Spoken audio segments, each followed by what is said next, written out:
मानवीय मूल्य दया माँ की संस्कारशाला द्वितीय सप्ताह द्वितीय दिवस युतोम युतोम आत्मा अथर्ववेद धर्मात्मा में 10,000 मनुष्यों के बराबर बल होता है।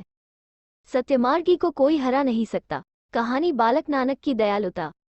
दरवाजे पर एक भिखारिन खड़ी थी। दरवाजा खोलकर एक 12 वर्ष का बालक बाहर आया और बोला, क्या बात है माई?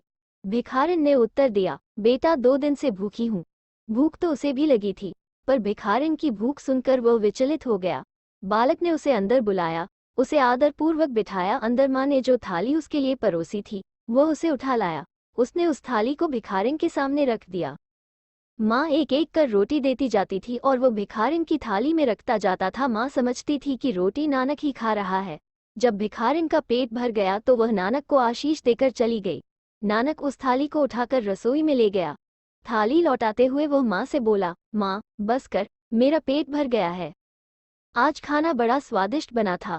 मुझे ऐसा लग रहा था मानो मैं 2 दिन से भूखा था। माँ ने मुस्कराकर कहा, और ले लो बेटा, भगवान ने बहुत दिया है हमें। बालक ने भगवान का नाम सुना तो उसे संतोष हुआ। वो बोला, भगवान सबको देता है? माँ ने कहा, हाँ बेटा, उसके राज्य में कोई जीव भूखा नहीं रहता। नानक ने माँ को भिखारिन के 2 दिन भूखे रहने की बात नहीं बताई। आज उसने कुछ नहीं खाया। माँ से आज्ञा लेकर वह अपने पिता के खेतों और बागों में घूमने निकल पड़ा।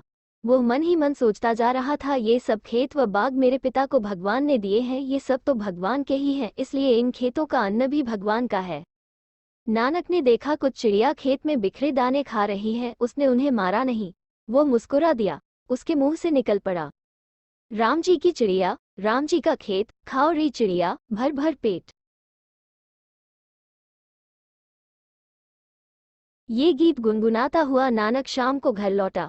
रात को उसे बहुत कम नींद आई। वह चिड़ियों और भिखारिन के बारे में सोचता रहा।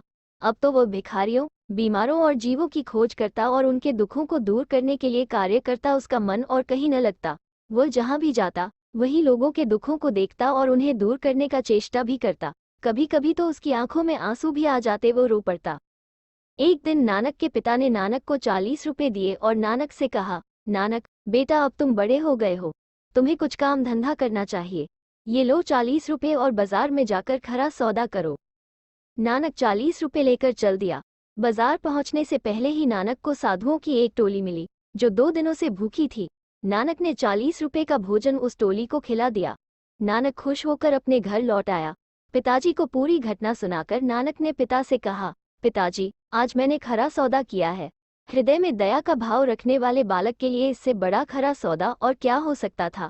नानक का मन एक संत का मन था। उसका मन व्यापारी का मन नहीं था। दया रखने वाले बालक ही बड़े होकर महान बनते हैं। दया धर्म परम धर्म।